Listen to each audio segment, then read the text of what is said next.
আমি তৌহিদে জানাত আসসালামু আলাইকুম ওয়া রাহমাতুল্লাহ। আমাদের হৃদয়ে রক্তক্ষরণ হচ্ছে, ফিলিস্তিনের মা বোনদেরকে পাখির মতো গুলি করে হত্যা করা হচ্ছে, বোমার আঘাতে ক্ষতবিক্ষত করে জর্জরিত করা হচ্ছে। নিরীহ আমাদের ভাইদেরকে ফিলিস্তিন দেশকে বিচ্ছিন্ন করে দেওয়া হচ্ছে, অথচ বিশ্বব্যাপী জাতিসংঘ আজকে নিশ্চয় হয়েছে।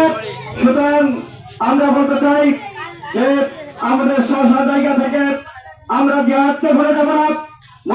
মুসলমানের ভাই বিশ্বের কোন প্রান্তে মুসলমান যদি নির্যাতিত হয় তাহলে আপনাকে আমাকে সোচ্চার হতে হবে, প্রতিবাদ জানাতে হবে, প্রতিরোধ করে তুলতে হবে। সুতরাং আসুন আমরা ঐক্যবদ্ধ হবে ফিলিস্তিনের পক্ষে, ইসরায়েলের সন্ত্রাসীদের বিপক্ষে আমরা অবস্থান করি। এই জন্য আমরা একটি কাজ করতে পারি, সেটি হলো প্রত্যেক দোকানে এই মনে বিশেষ করে যে দোকানদার ভাইরা আছেন, আপনি যদি আপনি মুসলমান হন, আজকে বিশ্বের সমস্ত ওলামায়ে কেরাম ফতোয়া দিয়েছেন ইসরায়েলের পণ্য ক্রয় করা এটা মুসলমানদের জন্য হারাম। মুসলমানদের জন্য কি হারাম? ইউনিলিভার যে কোম্পানি, এটা কাদের কোম্পানি? ইসরায়েলের কোম্পানি।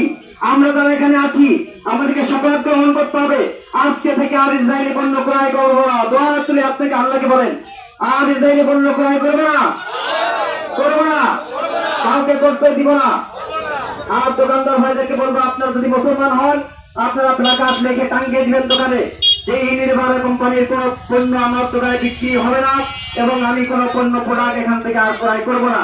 আপনার দোকান যদি এটা টাঙ্গিয়ে দিতে পারেন তাহলে আমরা মনে করবো যে আপনার দোকানে খরিদ্দার হবে। আর যদি মনে করি আপনার দোকানে এখনো পর্যন্ত আপনি ইসরায়েলি পণ্য আপনি নিচ্ছেন, তাহলে জনমত গ্রহণ করে জনগণকে আপনার দোকান আমরা বয়কট করবো।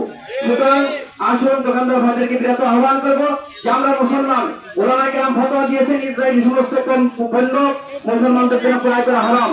সুতরাং আপনাদেরকে রিলিজ দেওয়া হবে ইউনিলিভার কোম্পানির যে পণ্যগুলো আছে, ইসরায়েলি যে পণ্যগুলো আছে এগুলো তালিকা আর বেশি যে পণ্যগুলো আছে এগুলো আপনারা রাখবেন, তাহলে হবে আর আমাদের ইমানের দায়িত্ব পালন হবে। আল্লাহ তাআলা আমাদের সবাইকে তৌফিক দান করুন।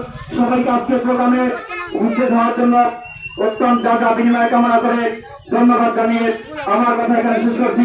আসসালামু আলাইকুম ওয়া রাহমাতুল্লাহি ওয়া বারাকাতুহু।